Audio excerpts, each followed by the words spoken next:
খাবারটা খুবই লোভনীয় এবং খুবই মজাদার। হ্যালো এভরিওয়ান, তোমরা সবাই কেমন আছো? আশা করি ভালো আছো। আমি আল্লাহর রহমতে তোমাদের দোয়ায় ভালো আছি। তা আমাদের প্রতিদিনই সংসারে কিছু না কিছু কাজ থেকেই যায়।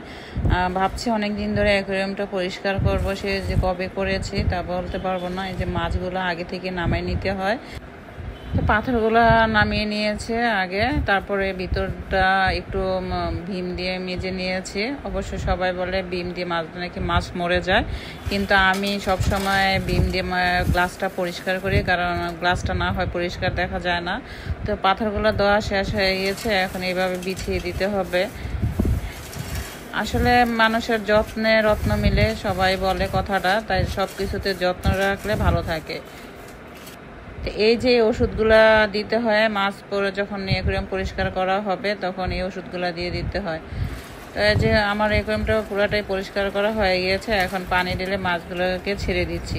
তবে যেদিন অ্যাকোয়ারিয়াম পরিষ্কার করা হয় সেদিন কোনো খাবার দিতে হয় না মাছকে, না হয় মাছগুলো মরে যাবে। তো এই যে ফাইনালি আমার সব কিছু হয়ে গিয়েছে, অ্যাকোয়ারিয়ামের মাছগুলো ঢেলে দিয়েছি। দেখো কত সুন্দর দেখা যাচ্ছে মাছগুলোকে। আসলে মাছ দেখতে খুবই ভালো লাগে, এবং এই ধরনের মাছ যদি বিদেশি মাছ হয় তাহলে তো আরও ভালো লাগে। ঘরে একটা অ্যাকোয়ারিয়াম থাকলে ঘরের পরিবেশটাও অনেক সুন্দর দেখা যায়।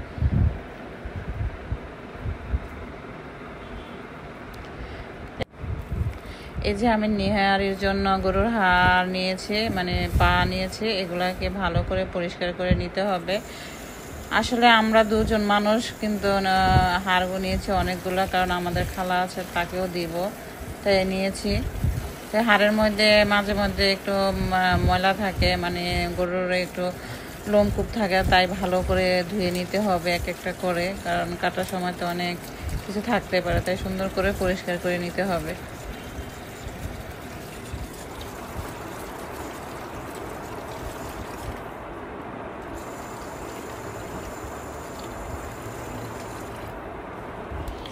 আমার ফাইনালি দোয়াটা হয়ে গিয়েছে। এখন আমি রান্না করার জন্য এই যে প্রেসার কুকারে দিয়ে দিয়েছি রসুন বাটা, দিয়ে দিয়েছি আদা বাটা।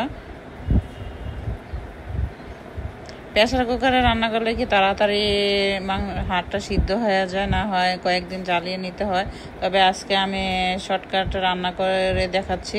তোমরা যদি একদিনে খেতে চাও নেহারি, তাহলে প্রেসার কুকারে রান্না করে নিলে সকালে রান্না করলে বিকালে খেতে পারবে। তো আমি সব উপকরণ দিয়ে দিয়েছি পরিমাণ মতো। হাত দিয়ে কষলে দিতে হবে, কারণ কাঠি দিয়ে লাড়া যাবে না। তবে সাবধানে হাত দিয়ে নাড়তে হবে, যেন হাড়ের কোথাও হাত কেটে না যায়।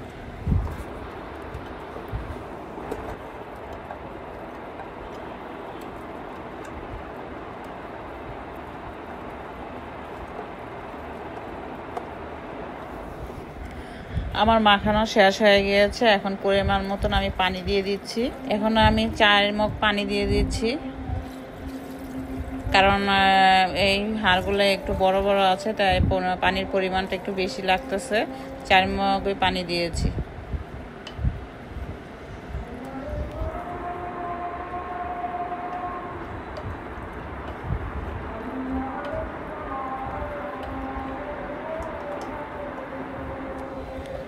এখন প্রেসার কুকারের ঢাকনাটা লাগিয়ে আমি অপেক্ষা করব সিজ দেওয়ার জন্য।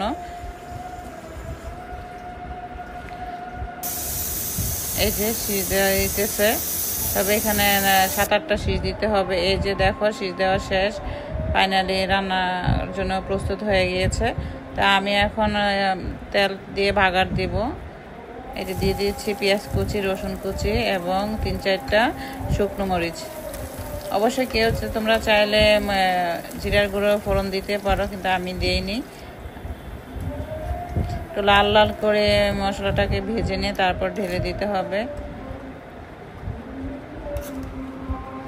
নিহারি রান রুটির সাথে এবং যে কোনো রুটির সাথে খেতে ভালো লাগে। সকাল সকাল নাস্তা দিয়ে, বিকালেও খাওয়া যায়, যে যেভাবে খায়।